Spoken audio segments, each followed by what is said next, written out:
Hi, it's Rebecca. It's day 8, coming to you with our 100 days of weight loss. I hope you had a good weekend, great Father's Day.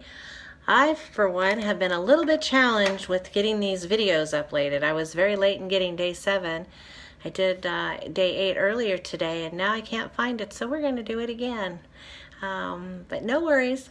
I'm really excited. This one is Help Me, Please. I'm going to read a little bit of it for you, because I'm not sure that I can really get the full effect, give you the full effect, and me too. So do you ever wish you could get more support from people around you? If only the helpers in your life knew exactly what you needed in order to make your weight loss successful. And they usually have good intentions, but sometimes they might say things that really rub you the wrong way, like you shouldn't eat that, or oh, you don't want to look like that person, you got to stay on your diet. Just different things. They're well-meaning, but they're very offensive to you and very sensitive, especially if you're sensitive like I am in regards to what I need to do to lose weight. So with that, this one is very personal to me today, because I feel like a lot of my food issues that are in my head stem from my childhood. Just my mom always put me on a diet, and I always felt fat, and I always felt inadequate and not good enough. And yesterday we talked about being a cheerleader, and I'm trying to really learn how to do that, because it's not that my mom intentionally wanted me to make me feel bad, but she wanted to put me in the position as her buddy, her diet buddy. And so, my whole teens, I was on one diet after another, and it was very frustrating. I became a closet eater. I became very paranoid about what I looked like, because, she would point out very heavy women to me and say, you don't want to look like her. You got to watch what you eat. Or we were on some weird diet, like lecithin and kelp is one that I remember just gagging at. We were in Tops, and I remember in Tops was horrible. If you gained weight, they put a pig snout on your nose, and you had to say oink oink. How is that for a 15, 16-year-old girl?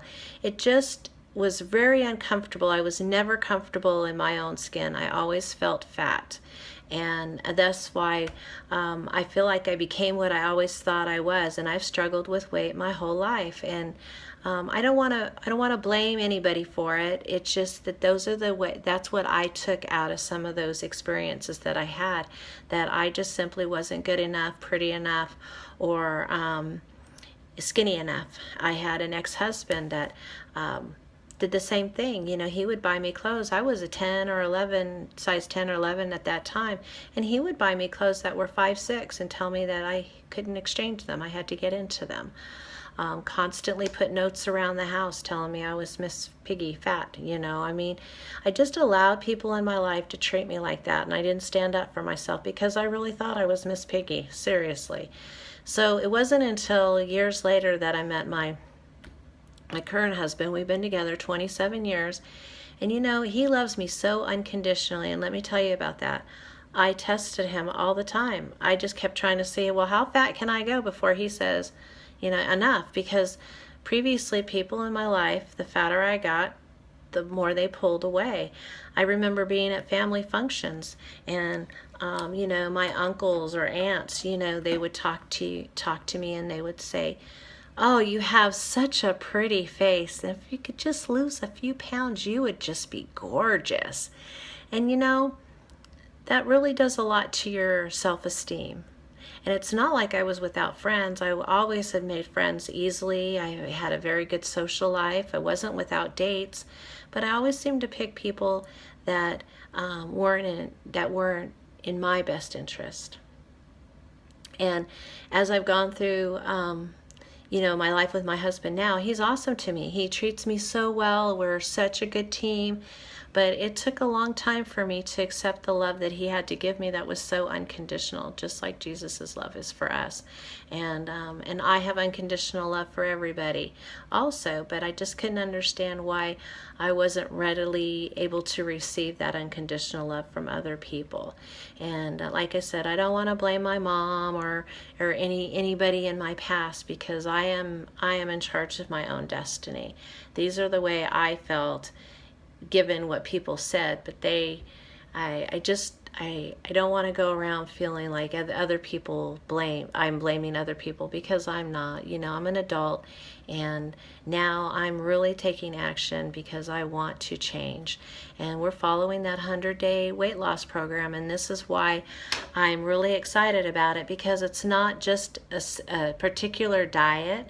It's how we approach dieting.